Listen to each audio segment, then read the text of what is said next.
Welcome everyone back to Roleplay Swan Song. It's week 48. Wheat, I had to wait to start the show because you were giving some fatherly advice and everyone was laughing.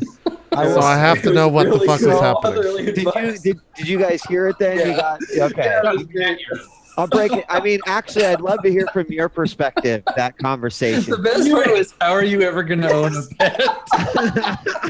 he was like, you own pets. You do pet ownership. Yeah. Okay, so You gotta explain. Mini-Week came in and was like, first up, he came in and he sort of did the high dance, and I'm like, dude, the show's about to start. A question, because I think you got a question. He's like, yeah, one of the cats puked upstairs, and I was like, okay, can you clean it up? And he sort of gave me this look like, no, I can't. And so my response was, how are you ever going to own pets? Yeah, but did you see it? It turned around, and suddenly I'm like, get a bunch of paper towels. Like, I don't care if even in this instance you use an excessive amount, whatever you're comfortable with, just scoop it up, get it in. He's going to report back to me. So we'll find out in a little bit whether or not, we got, we had success, or if he's just like, I couldn't do it. I couldn't. I like that. You went full nuclear on him right off the bat. You're like, you'll never own an animal ever. How are you? Yeah. Yeah, I mean, smart. It's the way to go. True. If he suddenly is like, oh, I'm never going to own a cute Scottish fold munchkin cat, like this. So there you go. There you go. Got him. Well, as we do, let's discuss some recent media. I think the biggest thing will be Batman vs Superman. Who has seen it? I think only 3 of us have seen it. Oh, 4 of us. I saw it. Steven hasn't seen it. Everyone but Steven. I think in French Canada it comes out next year in summer. Well, you guys always give me shit for like seeing things late. You don't realize it's just like the release schedule for Quebec is like 2 years behind. So this is the thing. This is a thing in Canada. We make jokes about it, but okay. So when I bought my microwave, it came with a sticker thing for the front of the microwave with all the buttons in French. So the microwave would have taken longer to make. So they got to be able to. You go to a movie and you press a button, you get to hear it in French or English. Totally. There you go. There you go. I do not care about spoilers. Okay. You guys can go for it. I think I know where Geoff stands. Just by tweets. I don't know where Wheat stands. I didn't know that you went and saw it, Wheat. So let's start with Wheat. I'm just going to shut the door, because it might get loud in here. Like, I'm excited because Wheat generally likes really bad movies, but also has good comic Wheat book does fans. have terrible taste. Yeah. I'll tell you what. Way on this. I'll tell you what, at first, I mean, obviously I went in knowing that it was already performing pretty poorly, so expectations were set. Ratings-wise, it's killing the box office. Of course, because people love trash. That's right, exactly. Yeah. Here's, we can go into specifics, but I really enjoyed the first sort of the opening in terms of like seeing the different perspective. That was probably my favorite part of I'm like, man, I must have liked Man of Steel because at least I'm getting to see that same shit from a different perspective, Yeah.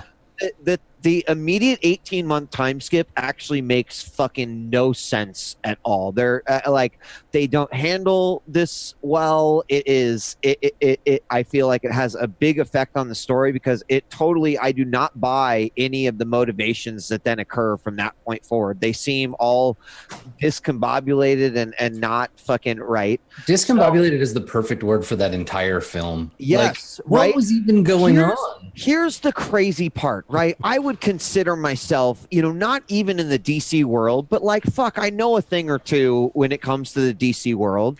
And so when that whole fucking portal open thing happened, I was seriously like, I'm digging deep, I'm digging real deep. You know what It was really weird when that happened, yeah. And then you know who that was, right? Yeah, it's Flash. It's Flash from the future, yeah. Yeah. I don't know if it was Flash from the future. It's supposed to be pretty confirmed. It's supposed to be Barry Allen. Yeah. They're for sure on that. Yeah. Okay. Regardless, it didn't have a place. It was so fucking weird when that happened. It was one of those things where it happened. I was like, did that just fucking happen? Did we just wake up from a dream? Is this Inception that I'm watching? Right. So what the fuck? by the end of the movie, what I felt like I was getting was a sloppy setup for the Justice League. And I really feel like it wasn't even fucking fair to call it Batman versus Superman or Superman versus Batman, or whatever the fuck it's called, because, like, frankly, they kind of half-assed all of that shit. And I was amazed. I was amazed that Zack Snyder managed to make a movie that was so incongruous and still 3 fucking hours long. Like, it was almost 3 hours long, and there was still like all of these like empty points or like threads that didn't go anywhere. Yeah, random 20-minute flash sideways to an alternate universe. It's like, what are you even doing? Yeah, that was weird that they flashed to the Injustice. Also, I thought the choreography, and my roommate pointed this out as well, choreography in the fucking Injustice world was real weird. Like, Batman was like hitting people, but like 5 inches from their face, and they were still flying back. Yeah, actually, Anna noticed that too. So it was really weird. I think for me I ended up actually, I would say, enjoying it. Obviously, I'm not gonna look anyone in the eye and say it was like a really good movie, but I had my expectations beaten so low that I went into it, and the plot hole shit, like Doomsday stabbing Superman, by the way, it doesn't make any sense at all. Like any stretch of the means. But other than like there was a lot of that kind of stuff. I agree with Wheat, everything he said about like the Adam using really good words for basically explaining very bad story. But it was them cramming everything in. Here's an introduction to Aquaman, Cyborg, Wonder Woman. Where Ben Affleck is Batman, who, by the way, I thought did a great job. He's a pretty good Batman, turns out. Superman's not Batman. Like, that was really shocking, right? I was wondering how they were going to pull that off, by the way, because the last 20 minutes is the funeral. Can you, Geoff, can I please hear your opinions on fucking Martha? So, yeah, there's a lot of people that are really bothered by that, but in this movie, in order to enjoy it at all, you have to do a lot of work for them, in my opinion. So the whole, like, I thought they kind of he says Martha at the beginning of the movie. He they do connect a few dots where it is like he's obviously very supercharged about his parents' death. That's Batman in a nutshell. It obviously no one's gonna look at you and be like, oh no, they did plenty of work to make that whole thing. Like, he's got the spear above Superman about to kill him, and he's like, Faith, Martha. And he's like, why are you saying that name? He's like, that's my. The girlfriend comes in, like, that's his fucking mother, dude. she's the annoying person sitting next to you in the theater explaining the movie while you're watching it. Like, that's his mom. We had one of those people. Yeah, I had one of those people in our theater. Oh, dude. That's the worst. By the same frustrating token, Snyder makes you do all this work, but also makes you sit through the first 20 minutes of like, hey, you want to know about Batman? Are you one of the only people on Earth who still doesn't know Batman's origin story? Yeah. Here you go. I'm gonna throw up if I ever see that goddamn murder scene again. I feel like poster, none of that shit. Just I feel like you have to do that though. You almost have to. I think they do in this movie because they're revamping it. So compare and contrast. Comparing and contrast. If Civil War makes us sit through Spider-Man's origin story again, fuck me, man. Like, I'll tell you what. It's just the problem with the genre. But they give me control of Batman, and I am going to deliver that scene. But you know what's going to happen? They're going to walk away happily, and then all of a sudden, it's just going to go on with the movie. It's going to be like 30 minutes of just like a pretty normal drama shit that happens. It's actually a porno. It's just a rich guy slamming like famous. And then like they're just going to be driving to church, and you're going to have forgotten about the fact that you're even watching a Batman movie, and a fucking meteor is just going to come out of the sky. It's going to be ridden by the person who will be the Joker, and it will, be like. I thought you were going to go the other. Have you seen what is the comic where that happens, where Batman's parents aren't killed, but he's killed, and then his father becomes Batman? Right. Oh, I don't know. I don't know what that one's called. That's good too. Since we're nitpicking, by the way, what did you guys think? Oh god, I just lost my train of thought. No. Okay, wait. A lot of the comments, and let me set this up correctly. Everyone's like, "Oh wow, bad, whatever." But they were like, "Man, Wonder Woman stole the show." Now, in my opinion, in the 8% of the movie that she's actually in, she does a great job. There's no complaints against her at all. The badass music that comes on, the power. I thought the badass music was fucking hilarious. I thought that was the dumbest thing in the movie. Every time it's like she like pops on the screen, and then this like weird Amazonian music happens. I'm like, what the fuck is happening? Oh, dude. Anyways, go ahead. Finish your thought. Yeah. the point is, it was really weird how many people came out and said, like, literally the phrase is "stole the show." I don't even know how that's fucking possible. I'm going to tell you, Jeff. I'm going to tell you. Here's my thought. Okay, this wasn't Star Wars where fucking everyone claps when fucking Star Wars come up. I was in a theater that was pretty packed, and what was the one time that there was a clapping was when fucking Wonder Woman came on, and partially because I had a lot of claps and cheers. The biggest one we got was when Batman did the Dark Knight pose on the side of the building for like a half a second. Oh, and everyone was like, "Oh my god!" Ah! Oh, okay. Well, shit. That's what happens when you see it on the Sunday after it comes out, or the Saturday, whatever. Yeah, I saw it on Thursday opening. I just feel like maybe because they gave her a grand entrance over everyone else, whereas here's the other thing, you guys. Like I'm pretty sure that even at some point fathers sit down with their sons and there's like, son, there's 10 things that you need to know in order to get through fucking life, and maybe number 8 or like 7.3 is like, Batman don't fucking use guns, bro. Like, that's like the universal rule that no one ever breaks. So just know it feels like every movie we get with Batman slowly deviates further and further away from that. Like, in the Christian Bale ones, it's like, okay, maybe he like accidentally collaterally killed Batman, though. He's not shooting them on purpose.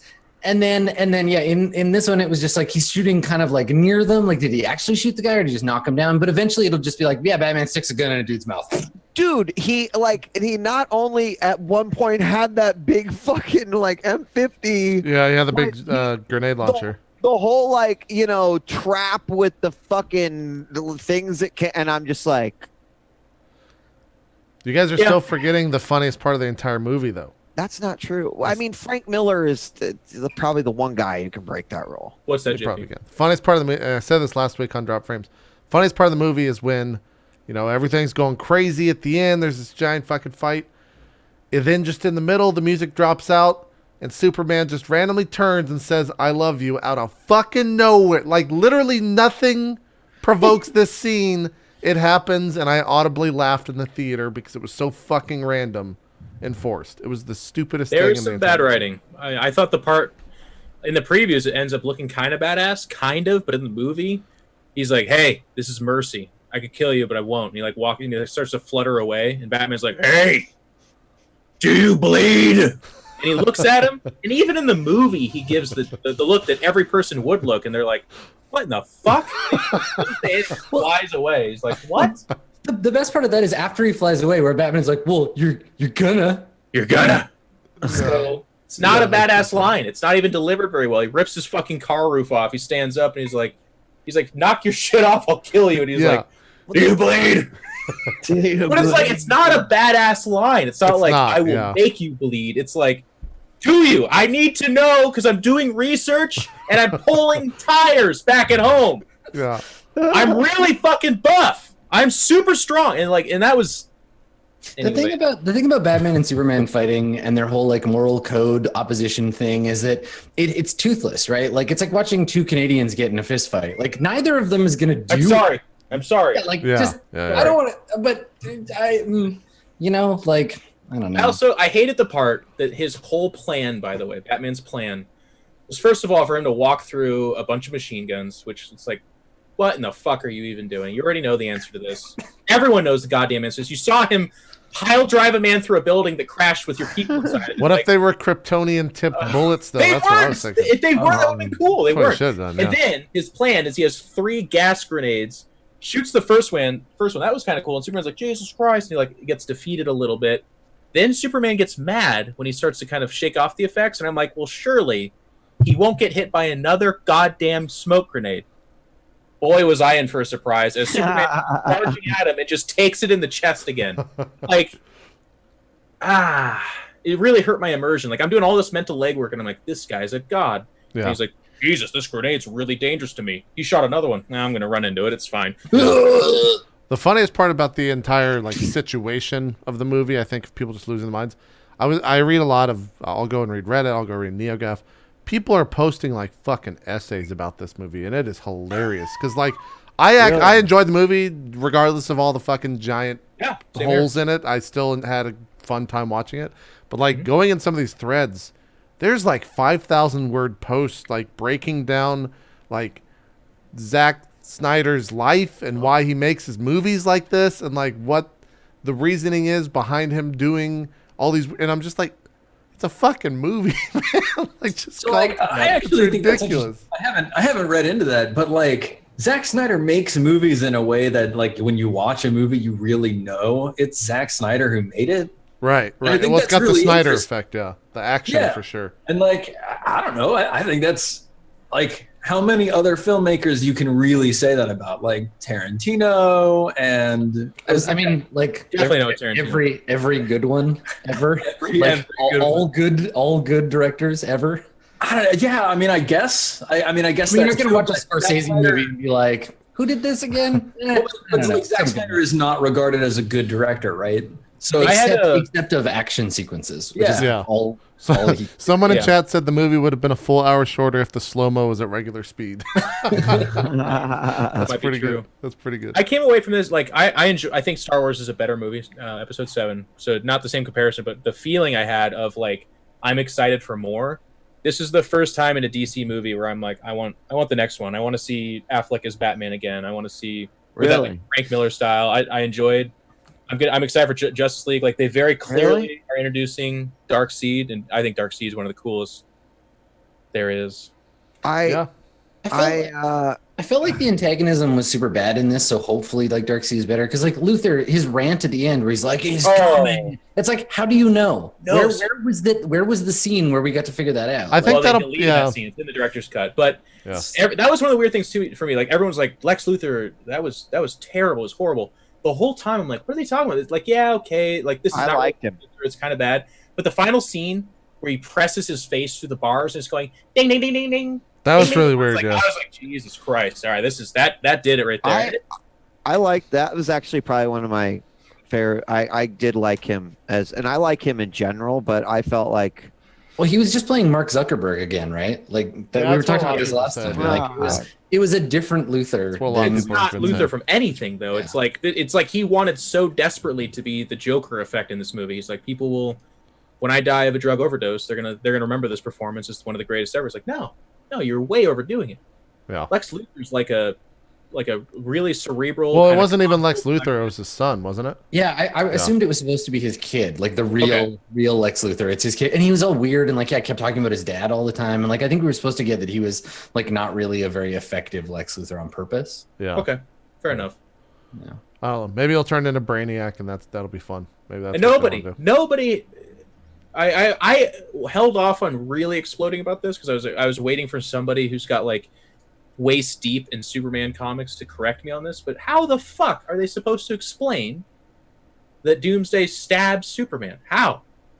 There's no kryptonite in that guy at all. Because he had the spear of Longinus or whatever, and it was like weakening him by proximity. Like it was just the fact it was around him. Yeah, And the then, Kryptonian skin tip all spear. weak, and he- Okay, all right. That's probably That's what why. it Yeah. That's the best but, answer. I mean, ultimately, I feel like I walked out of this movie and I'm like, yep, I'm really excited for the next Marvel movies coming out. Like, oh fuck it. Guardians of the Galaxy 2 won't let me down. You know, like I just they have a long ways to go to figure their shit out. And it's interesting because the previous strategies, which even going back to, you know, before they completely fucked up Michael Keaton, like the original Michael Keaton Batman, you know, still holds up. And everything with the Christian Bale Dark Knight series, I felt was like phenomenally well done. But like, I'm still not sold on where they're going with all of this. Like, I hope that, you know, we get a fucking. Well, movie eventually, Captain with- America's gonna fight Iron Man. That's the. Well, that's okay because that's like a really fucking, you know, like that's a popular arc that exists. But I mean, like, I just don't know if I'm. Like, if the next movie is action packed and fucking amazing and like then I'll be in. But I feel like this was not like the Avengers setup where we were talking about this on the way home from the movie yesterday, and yeah, like it felt like with Marvel they earned the Avengers, right? They took years and made so many movies so that when they threw characters into the Avengers, it was a big deal and you had context for them. But in this, it was just like, here's a bunch of bullshit you don't know anything about. Well, they Here's also yeah. they didn't. I don't think when Iron Man 1 came out, they weren't like, "Hey, we're doing the Avengers." It was just like, "Hey, here's No. Iron Man 1." It was the success. And then it of fucking happened, and it was like, wow, that was actually really good. Let's do a second one. And then they're like, what if we just went full throttle and did everything? And then that's kind of what happened, I think. No, it's fucking eerie and cool. Like I've told the story a million times, but they had done Spider-Man, I think, for the 17th goddamn time, and literally they were all so bad that there was no talk of, like Marvel was making movies that were doing okay, but it wasn't crazy good. Yeah, and literally Stan Lee at a fucking green room party says, "Hey," he says to me, and I didn't start or anything like that. I'm just saying this was like. It was crazy how in tune he was. He said, "Soon there's a movie coming out. It's called Iron Man. You should check it out. It's going to be incredible." And he was so goddamn right. It blew up the planet. Like all of a sudden, action hero movies or superhero movies rather, other than Batman, were like just huge movies, and that was one of the first ones to ever do that. And then the next one came, and they kind of found a formula of like, don't take yourself too goddamn serious. Have a little bit of dark in there. And keep it light a little bit as well, and that safe formula is really good. Yeah. And I can't remember who I was talking to about this, but I also think that empowered them to take risks like Guardians of the Galaxy. That's a goddamn risk. Like they went goofy, they went off the cuff. These are characters that nobody cares about except for that one guy on our channel right now who's telling me that they're the best ever. But up until that movie, those comics were bad. Dan Abbott had to rewrite them because they were so goddamn bad. They weren't. And also Deadpool, a rated R hero movie, like that too had not really been tried, and that kicked ass. Like so, they're experimenting now with their success, and I think it's incredible. Yeah, I think there's a Time. I think it was Time magazine that basically talks about how Marvel was just like completely fucking bankrupt at one point, and then they started. I think it was maybe like after the Blade movies or something like that. Oh. That's correct. And then they started actually doing good things. That's one of the reasons why Fox owns X-Men and Sony owns Spider-Man. Spider-Man, yeah, because they couldn't pay for it or whatever, right? No. Yeah. Yep. So there you go. Sold them off. But soon it will all return to the motherland. Yeah. Such a good time, though. Like, X-Men is good, too. Like, the original X-Men series was awesome until the third one, I think, is where we can really mark yeah. it on themselves. Yeah. But then they revamped it with X-Men First Class, and that was the beginning of something awesome.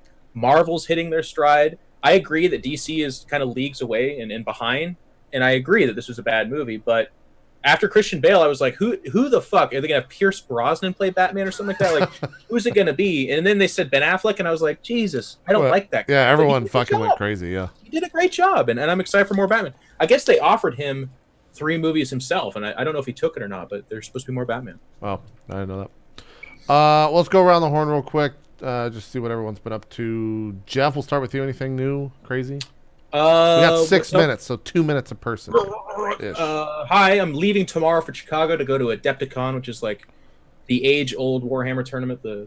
It's kind of like the Mecca travel, so I'm gonna have a lot of fun playing there. It'll be nice. That's where I'll be. Are you taking your entire set? No, Jesus Christ, no. I own like $10,000 or $15,000 of each Tyranids and Adeptus Mechanicus. It's a lot.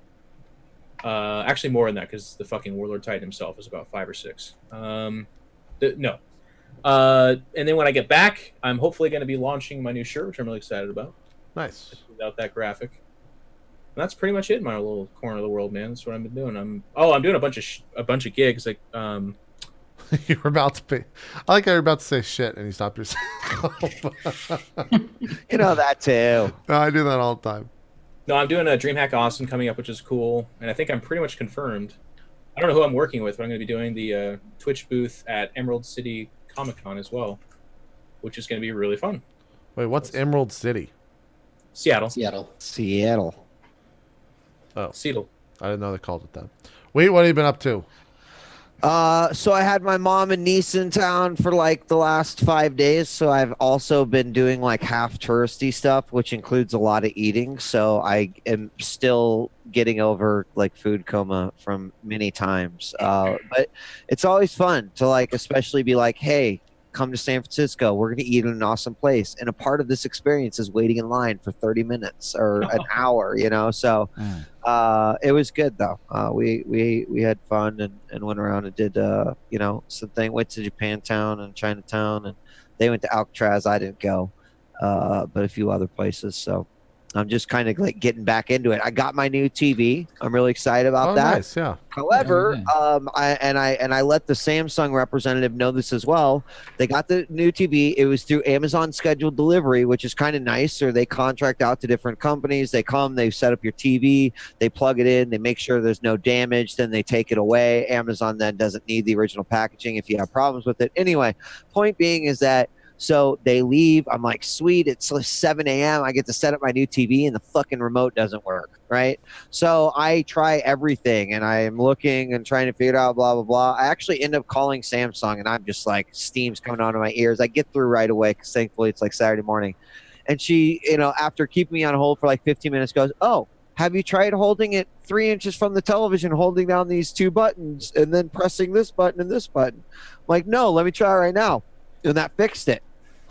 I scoured that manual and it didn't exist. And she confirmed that it didn't exist. And I'm like, don't you think that this would be a pretty fucking good thing to add to your manual or maybe a little quick start? That's the tried and true Best Buy trick. That's where the Best Buy Geek Squad has one up on you.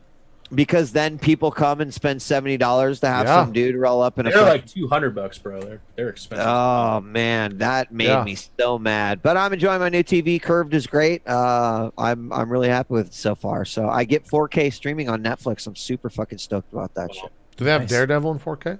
They do. They have and House of Cards as well. Oh, nice.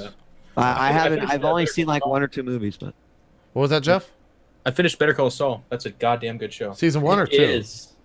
Is there a season 2? Yeah. There is a season 2. Yeah. On Netflix? Oh No, my God. it's still airing. Oh my God, Geoff! If you also are a Breaking Bad fan, season 2 is just gonna fucking make it. Yeah. It starts. It's so good. One. Yeah. It's so good. Cool. Yep. Thank you. I need to Maybe watch one more of that show. Maybe I'll start watching that show. you I'm like 6 episodes in and I stopped. Adam, what have you been up to? Getting ready for some Star Wars next weekend. That's true. We made our characters. I'm pretty excited about that. Oh, I thought you meant because it actually releases. No, it actually, you can get on Amazon in 3 days, 2 days. Yeah. Something like Yeah, that. I'll definitely be watching it again. I think I'm going to watch it before before we we start play. playing. Yeah. Craziest thing, I actually made a character as well, and I'm just going to pretend to be with you guys. Every episode, I'm just going to be like, and then I said this, and be like, Nice. I'll roll for dexterity as well. The best part about that is after we had like finished character creation for the most part, Adam dipped out, and then it was the rest of us, and I was just looking at all the ship prices in the fucking book. It's like 50 million credits for a star, or no, it's 180 million credits for a Star Destroyer or some shit like that. What'd you think about it? A Star Destroyer for 180 million credits is kind of a steal if you think yeah, about it. really, if it's an investment. You settle in for the long term. I like the idea of you flip fake it. debt, though. Who cares? We're like, oh, fuck it. Gotta pay that off, I guess. Yeah. We make a new season. I also want to do a sideshow. I haven't talked to Adam about this yet, but I want to do a sideshow, Adam, where we get a crew that just runs an AT-AT, and they're just the AT-AT crew, and that's what they do. They just fucking run the AT-AT because it's in the game. It's got every fucking thing, and it has all the roles, all the stats, so you can just have AT-AT fights. It'd be great. There you go. It'd be super fun. Yeah, it'd be like a destruction derby, but with It'd be the AT-AT. Fury of the Star Wars world. All right, that's what it's gonna be. I would be a hut and just encumber every mission, like not be able to. You got to carry me. I just like peer through a fucking door for him. Like, whoa. It's like every D&D character who's ever played someone whose whole thing is about their character's horse, right? Where they're like, yes, I have this mighty steed. And everyone's like, how are we going to go to the dungeon? And the paladin's like, guys, my horse can't go down into the dungeon. So I shall stand guard outside. I took all the horse feats. It's almost like when someone decides to use a lance instead of any other weapon in the book. Dumb as shit. Yeah. So yeah, I've been prepping for Star Wars and watching Batman and Superman fight each other.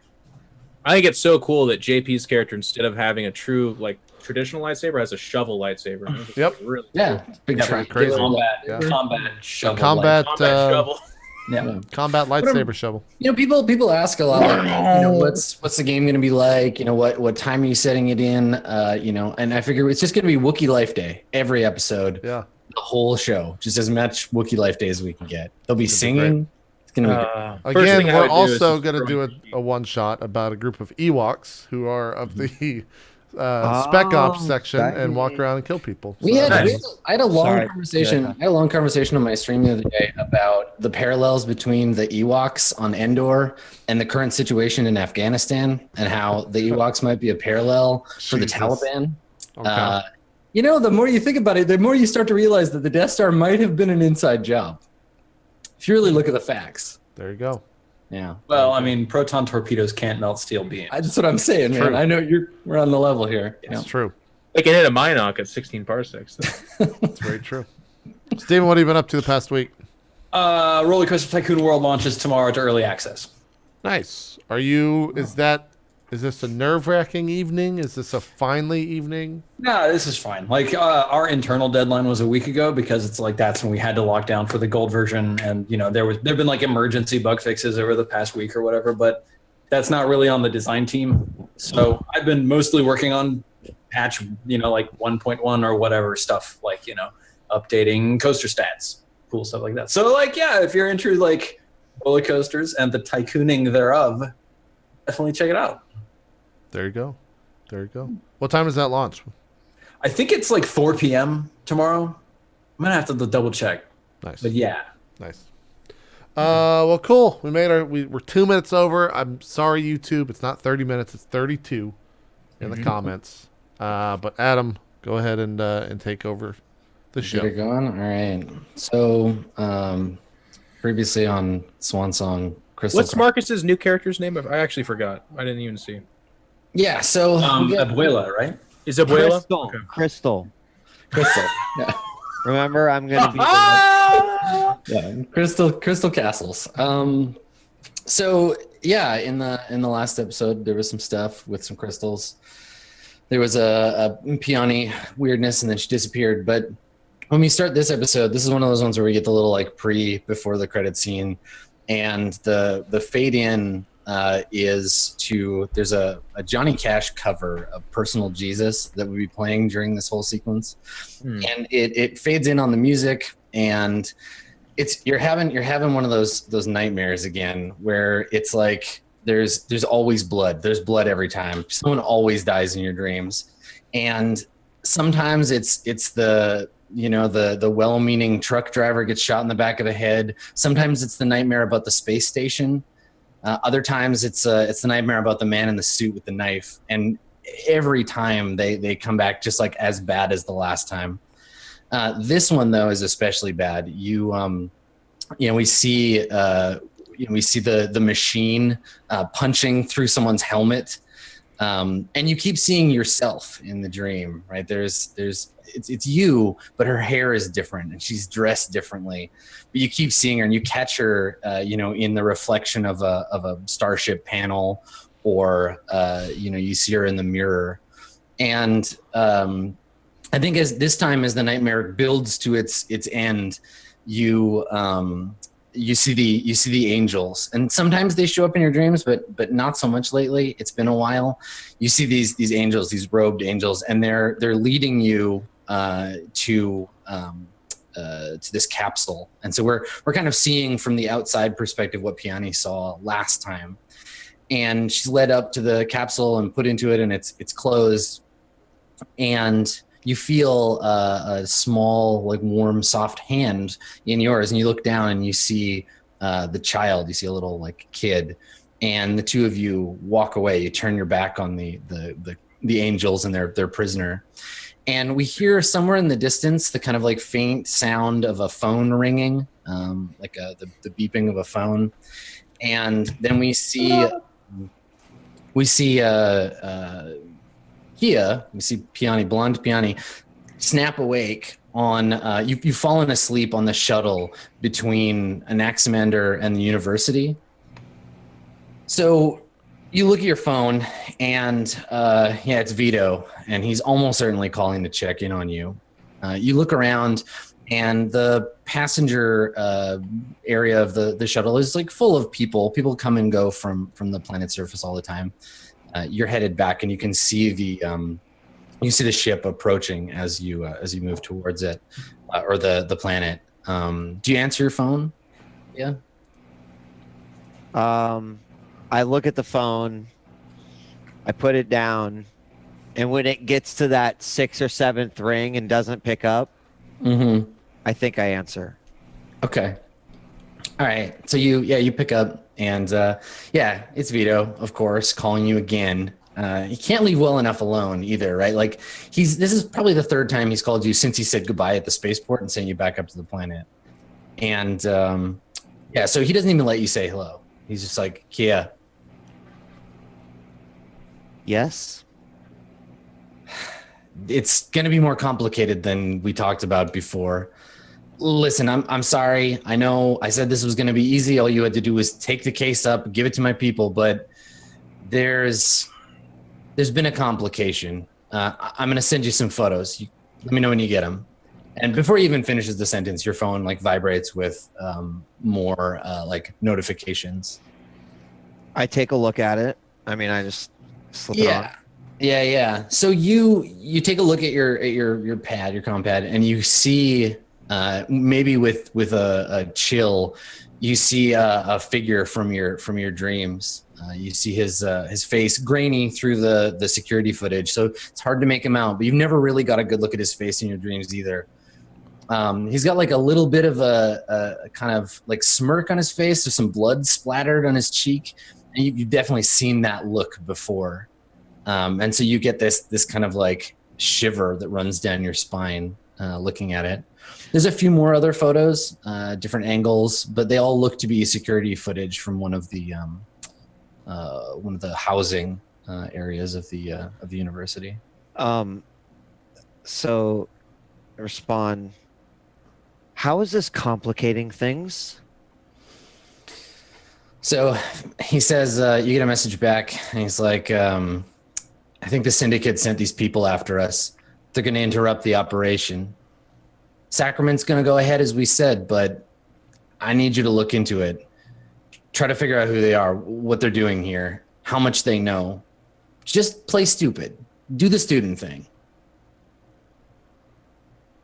I message back then. Don't you have someone who can do this? Don't you have someone else that can, track this down? Yeah, he messages you back, and he's like, well, yeah, sure, but nobody I trust as much as you, baby. I just text back, okay, consider it done. Okay. All right. So you press a button, put the phone back in your pocket, and the rest of the trip goes in the same way it usually does. It's quiet and smooth. You've made this trip 1,000 times. So we see this, we pan out and we see this shuttle kind of like flying towards the planet. And then we cut over to Higgs and Eric and Alfarius. Where are you? What are you doing? Piani's gone missing. There's still this kind of like situation where she just disappeared. I mean, you all were on the bad end of the crystal explosion. So yeah, where are you doing? Did we get back to the ship? Yeah, we were on our way back to the ship. Yeah. Yeah, you've done basically nothing since then except like leave the ship to get sorted out. Yeah. I think we were rebuilding the scene in the cargo room. The cargo space. Yeah, because we got all the data from all the cameras, right? Yeah. Yeah, okay, so maybe that's what we see. Maybe instead of seeing the three of you right away, we see like an empty cargo hold, and then hologram projectors start building these like skeleton models in green light of the room. You see one of Pi's robot body being built. The crystals start to assemble, and then Pi, by way of the ship's holoprojectors, start to just like roll whatever the cameras gave you. So you see over and over again, like Piani open the door, go inside, the crackle, everything fizzes out, and then it just rolls the loop again. You see them come down the hall, same thing. Adam, with these videos of this psychic phenomenon, does my Psytech skill allow me to analyze them in any special way to start figuring out what actually happened? Not with the projection equipment you have on hand, because what it's currently doing is you're watching it and you're getting video, right? You're getting a visual representation of what happened. Maybe there's sound as well, but the third sense that would you normally have to have with a SciTech projector, there's no recording of the ambient psychic stuff that's going on. Got it. So like I couldn't even bring it to some other sort of analysis device in order to get that information. Sure, it's like a video feed missing audio. You can't have it added in later. Yeah. Actually, that's not entirely true. Apparently. Yeah. Okay. I've read about like freaky future tech that like can get your voice from like reflections. Yeah. Sure. The vibration. Yeah, whatever. You know what I mean. Like I've got pieces of Kia's computer. Is there any way we can like plug them in or solder them onto some sort of, or makeshift motherboard in order to access the information that's on them? Well, so that's something else. So the three of you have this 3D representation of what's been going on, but you also like on a workbench somewhere have like all of these like crystal samples, some of which contain pieces of Pi's like construction. And then also, like bits from Kia's room. Yeah. So yeah, you could work on like reassembling some of that stuff. It would take some time, but it's certainly something possible.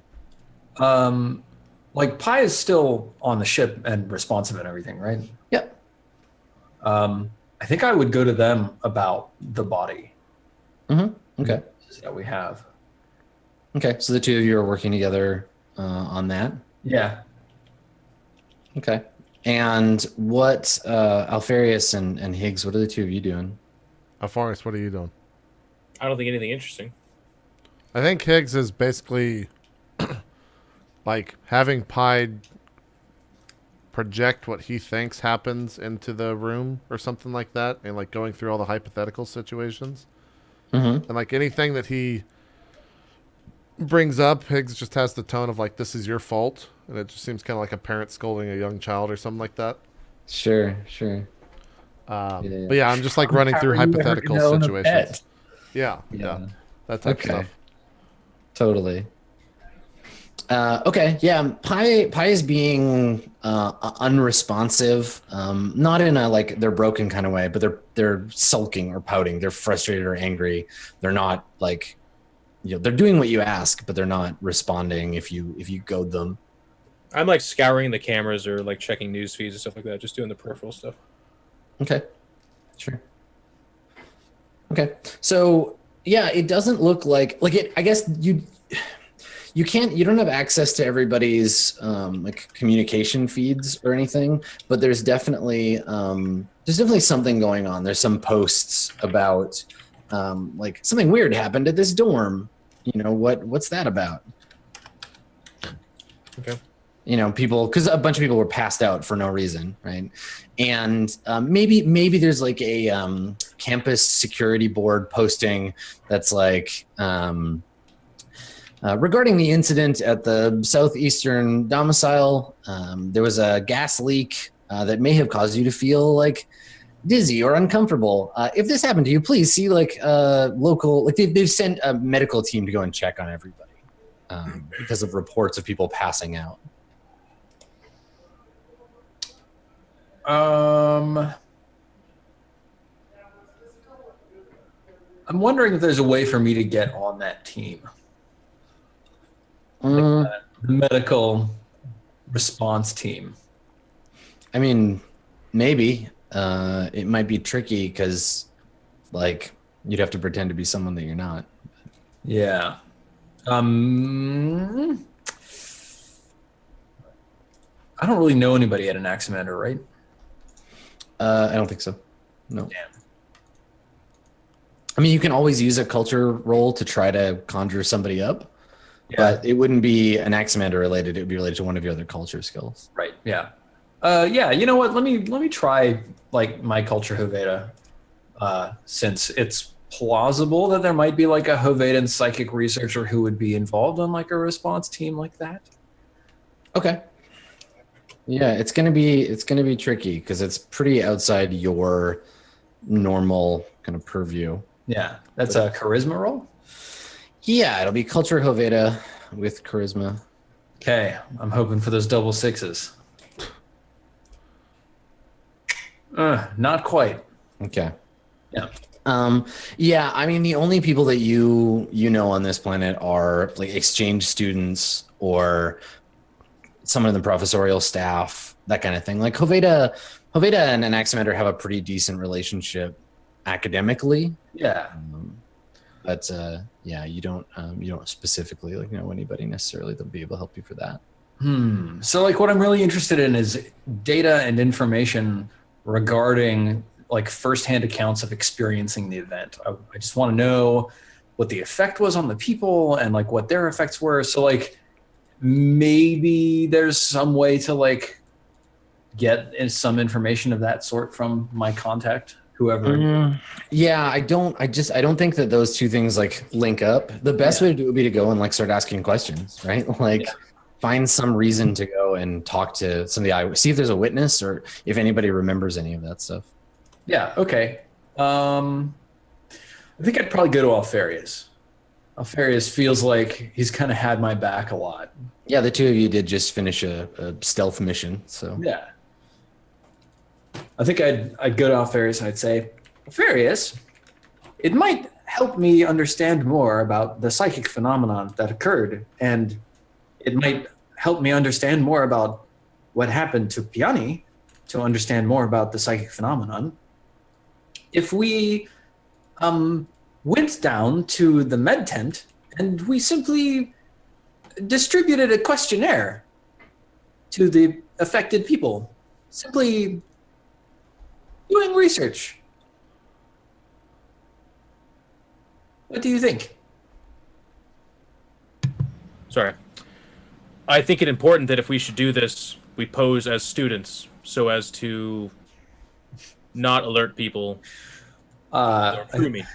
I think we have like one of those moments in anime where like all of a sudden Eric is wearing a completely different outfit and like he's got like a backpack on and he's got like two little Anaximander flags and he's like, okay. all right. And Alfarius, like, all of a sudden his beard and hair just turns into like thick black rimmed glasses, and that's basically all I can do. Yeah. Cool. Maybe a little mustache. Yeah. Like the little pencil bar mustache or whatever. And it projects like black pupils over my eyes, like just solid black pupils, like almost cartoony. As I say, I like how your costume is the like glasses with the plastic nose and the fake mustache, the little Groucho Marx thing. It's good. Yeah. I shall help you in this, Eric. I'm yielding no results with my space internet searches for anything regarding Piani. It also dawns on me that if we are not to retrieve her, I'm probably going to have to kill everyone in that police station to get my pistol back. Oh, that's very true. Okay, we'd better get her back. Yeah, that'd be more complicated than I think is good. Mr. Higgins! I'm just like, I guess I'm still down in the room with Pi rebuilding all that stuff and running through the hypotheticals. So I turn and it's like, yeah, what is it? Alfarius and I are going to go down to Anaximander and try to get some information from the affected individuals. We'll be back in 2 hours. The infected individuals? What do you mean?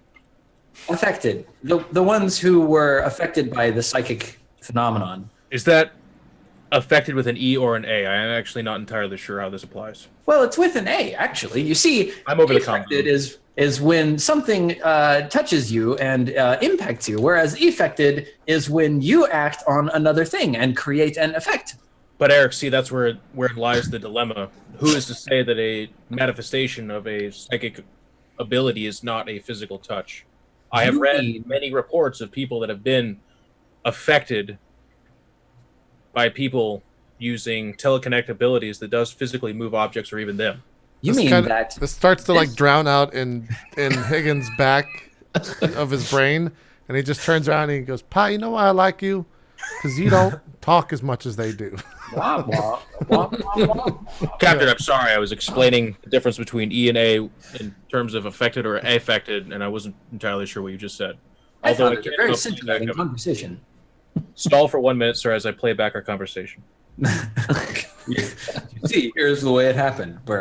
You were talking to Pi. My apologies. Yeah, okay. If you think that's going to yield any good results, then go ahead. I'm going to stay here and figure stuff out with Pi. Yeah. So Adam, before we leave, can I make a survey? Like just go to spacesurveymonkey.com and make a survey about the psychic event and be like, have you ever experienced like this before? On a scale of 1 to 10, how positive would you rate the experience? Yeah, there's any of these symptoms.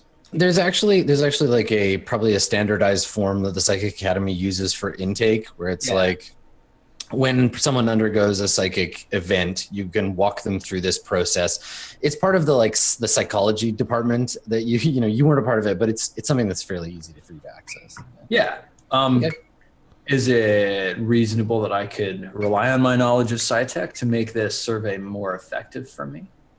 It depends on what you're looking for. You want to use the survey and the data you collect from it to help you get a better idea of. I want to know more about what the psychic event was. Okay. Whether or not it relates to the scream phenomenon that happened when I teleported, and whether or not it was related to the crystals. Sure. Yeah. I don't know if you're necessarily going to be able to do that just with that information alone. But This is the first step. You can certainly start there. Yeah, it'll help you categorize it, that kind of thing. Do you want me to roll, or is it not really a roll thing? No, it'll be collecting the actual data that'll be the trick. Yeah, okay. Okay. Cool. All right, so the two of you are going to head off to the scene of the event for that? Yeah. Okay. All right, so Higgs, you're standing amidst the holograms, the holographic reconstruction of the hallway, and these two leave.